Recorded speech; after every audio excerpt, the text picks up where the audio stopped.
बिस्मिल्लाहिर्रहमानिर्रहीम। आज हम दोहराएंगे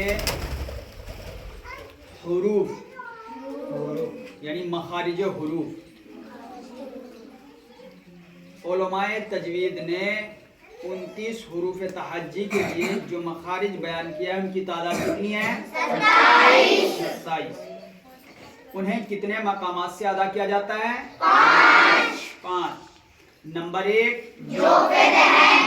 जोर से बोलना है। नंबर 2 नंबर 3 नंबर 4 नंबर 5 नाक। इन 5 मकामात से कितने हुरूफ अदा होते हैं? 27।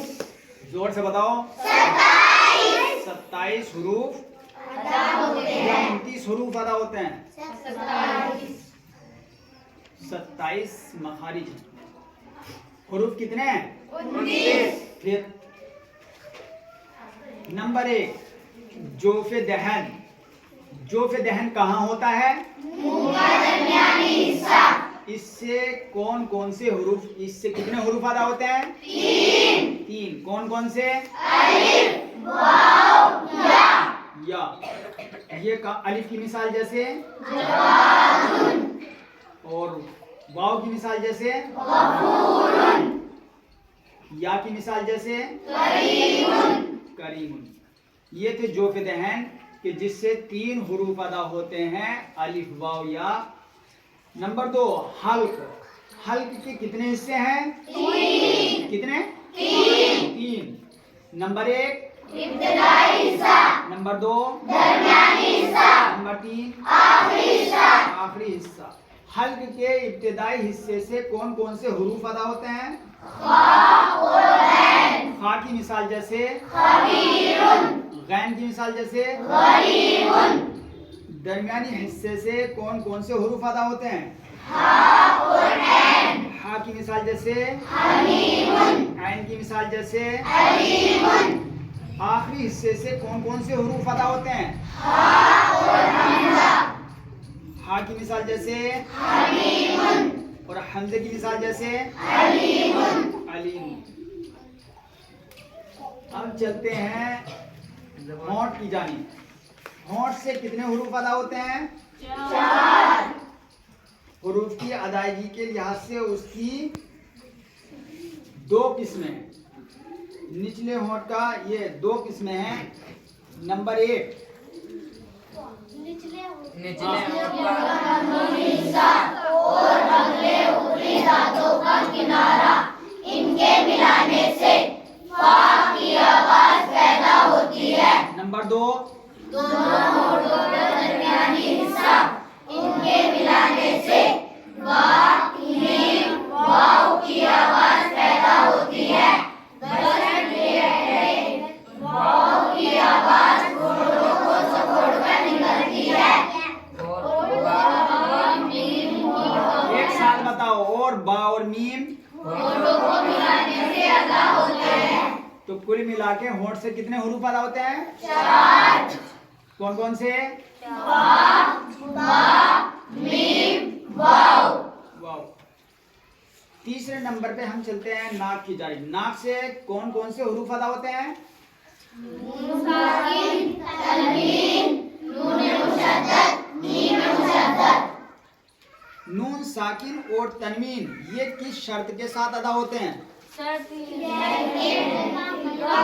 के साथ इल्गाम किया जाए और इनका मखसूस हो। दोबारा बताओ।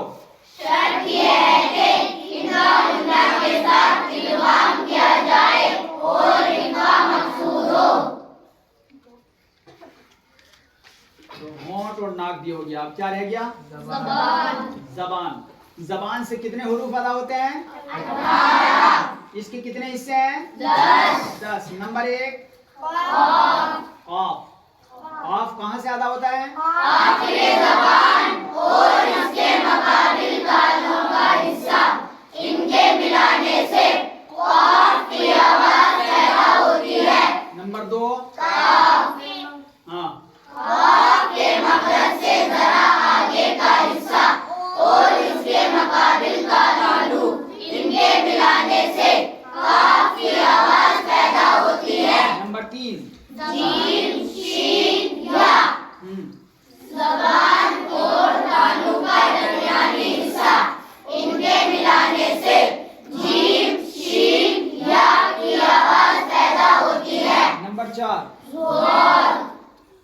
कैसे अदा होता है? जबान का किनारा और इसके मुकाबिल दाएं या बाएं जानिब की दाढ़ें, इनके मिलाने से ज़ाल की आवाज पैदा होती है। जैसे नंबर 5 लाम। ये कैसे अदा होता है? नोके जबान और तालू का इब्तिदाई हिस्सा, इनके मिलाने से लाम की आवाज पैदा होती है। नंबर 6 जबान का किनारा और नाक के मखरज से जरा नीचे का हिस्सा, इनके मिलाने से नून की आवाज पैदा होती है। नंबर 7 हाँ, ये कैसे अदा होती है? नोके जबान का निचला हिस्सा एक साथ बोलो। और तालू का इब्तिदाई हिस्सा, इनके मिलाने से रा की आवाज पैदा होती है। नंबर 8 दाल ता। ये नोके कैसे? जबान और अगले दोनों ऊपरी दांतों की जड़, इनके मिलाने से ऊपर की जानिब उठाते हुए इस तरह जरा जरा के फर्क से ता, दाल और ता की आवाज पैदा होती है। ओए की मिसाल जैसे और दाल की मिसाल जैसे और ते की मिसाल जैसे। नंबर 9 हाँ, नोके जबान और अगले ऊपरी और निचले दांतों के किनारों से ज़ा, सीन, साद की आवाज पैदा होती है। जा की मिसाल जैसे, सीन की मिसाल जैसे और साद की मिसाल जैसे। नंबर 10